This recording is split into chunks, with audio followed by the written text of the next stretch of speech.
क्या कहता है सरकार? हर व्यक्ति एक पौधा रोपे। कैसे मूर्ख सरकार है देखो। मैं तो कहता हूं कि पौधा तो रोपो, किसने मना किया? धरती हरी भरी होनी चाहिए, लेकिन सरकार को ये भी कहना है कि देखो सरकार ये कहने लगी कि हर आदमी एक पौधा पालो, एक पौधा पालो।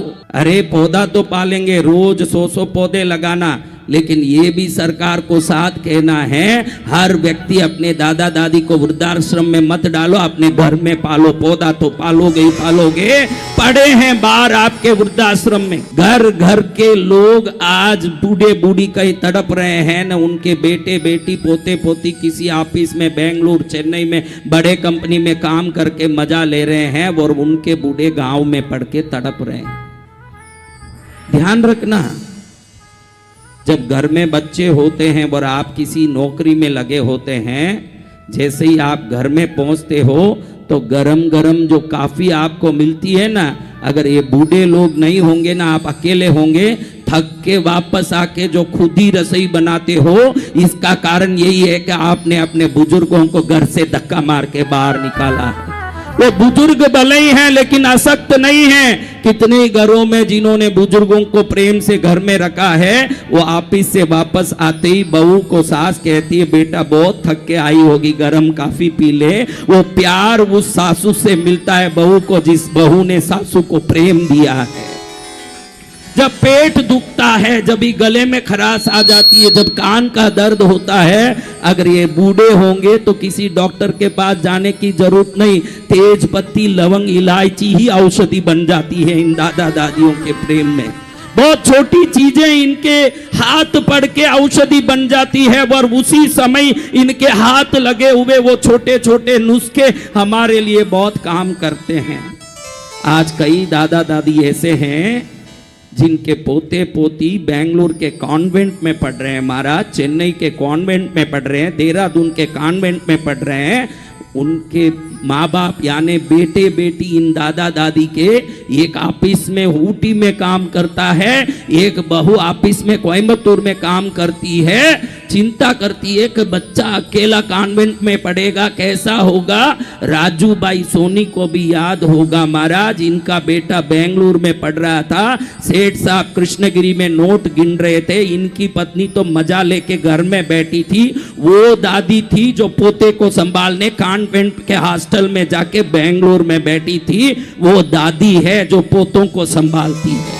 एक दादी होनी चाहिए जो पोतों को संभाल सकती है, जो पोतियों को संभाल सकती है। सरकार को कहना चाहूंगा भाई आप सभी प्राणी पर बहुत प्रेम देते हो, पौधों पर दिल लगाते हो, क्योंकि पर्यावरण का संरक्षण जरूरत है। पर्यावरण का संरक्षण जरूरी है मैं मानता हूं, लेकिन परिवार का संरक्षण भी बहुत जरूरत है महाराज। सरकार ये भी करें कि एक दादा दादी को हर पोता अपने साथ रखें, एक दादा दादी को हर पोता अपने साथ रखें, हर बेटा अपने माँ बाप को साथ रखें।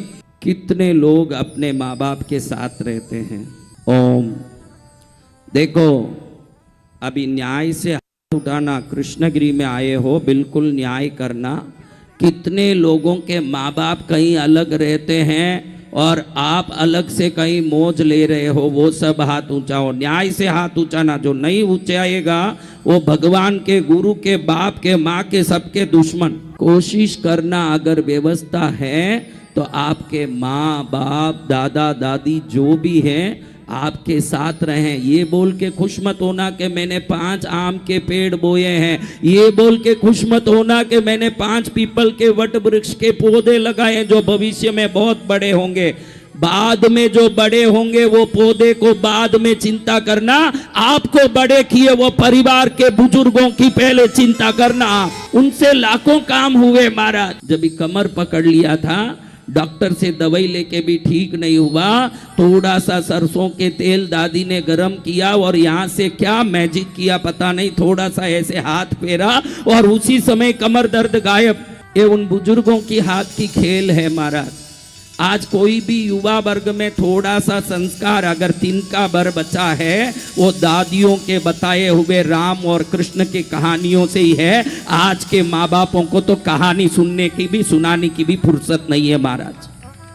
कहानी सुनाने के लिए। अगर बहुत थक गए हो आप तो आपके बदले 2 रोटी बोने के लिए, कोई दवाई दारू कभी जरूरत पड़ा तो थोड़ा सा आपके मुंह में उस दवाई कोई दवाई के रूप में डलवाने के लिए, आपके कपड़ों को समय पड़े तो जो दादी बूढ़ी हो गई फिर कहती है कि बहू चिंता मत करो आयरन मैं कर लूंगी, उस दादी के हाथ के प्रेम के लिए।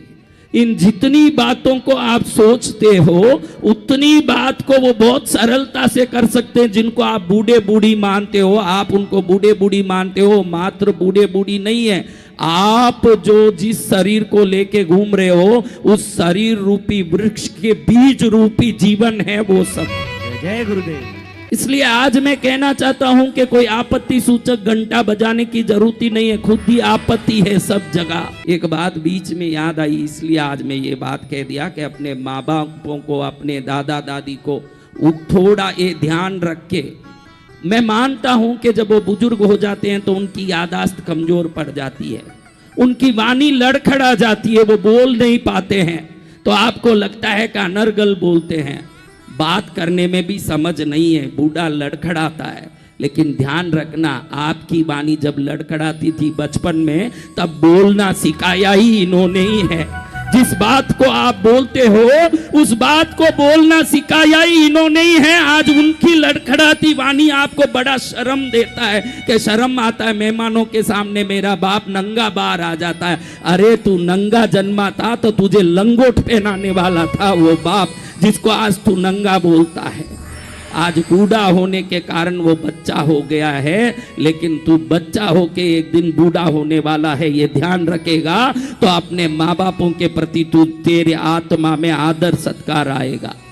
कृष्णगिरी आए हुए जितने लोग पद्मावती का आशीर्वाद पाना चाहते हैं तो अपने माँ बाप, अपने दादा दादी का प्रेम किया करो। बहनों को इतना समझाऊंगा, तुम्हारा पति मना करे तो भी पियर में छुप के 2 बातें कर लिया करो, उनके मन में आपका प्यार सदा तड़पाता रहता है। बहनों 2 शब्द बात कर लिया करो, 2 शब्द उनसे प्रेम से बोल लिया करो, क्योंकि कई घरों में ससुराल से झगड़ा हो जाता है। जमाई का कहता है कि जो अंगूठी देना था दिया नहीं, जो घड़ी देनी थी दिया नहीं, जो कार दिलाना था दिया नहीं, उस घर में बात नहीं करना तुझे। बोलता होगा मूर्ख, उसको समझ नहीं है। वो जैसे किसी माँ बाप से ही बाहर आया है वैसे हर बहन भी किसी माँ बाप से ही बाहर आई है। श्राद्ध करो ससुराल में तो अपने भी पियर वालों को कम से कम हाथ जोड़ के याद कर लिया करो। नवरात्रि में टॉपिक ये नहीं है कि माता पिता का संरक्षण, टॉपिक तो देवी का है, लेकिन मैं मानता हूं कि देवी भी उन पर ही खुश होगी जो अपने माँ बाप का आदर करते हैं, वरना नवरात्रि और पूजा को क्या करूंगा।